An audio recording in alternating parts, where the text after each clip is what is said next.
नमस्कार, मी Shweta Pawar, city TV लाईव्हच्या बातमीपत्रात आपलं स्वागत आहे। सोलापूर शहर काँग्रेस कमिटीच्या वतीने भारताचे माजी पंतप्रधान भारतरत्न स्वर्गीय राजीव गांधी यांच्या पुण्यतिथीनिमित्त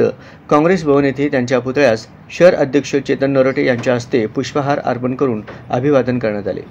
यावेळी शहर महिला अध्यक्ष प्रमिलाताई तूप लवंडे, वरिष्ठ उपाध्यक्ष सुनील रसाळे, अशोक कलशेट्टी, तिरुपती परकीपंडला, हेमा चिंचोळकर, माजी नगरसेवक उपेंद्र ठाकर, विश्वनाथ साबळे, पशुपती माशाळ, करीमुन्निसा बागवान, सुमनताई जाधव, अनिल मस्के, लखन गायकवाड, जितू वाडेकर, सुभाष वाघमारे, संजय गायकवाड, सागर उबाळे, नागेश मैत्रे, चंदा काळे, मुमताज मदर शेख, निशा मरोड, लता सोनकांबळे, वर्षा आतनुरे, महमूद शेख, अभिलाष अच्चुगटला,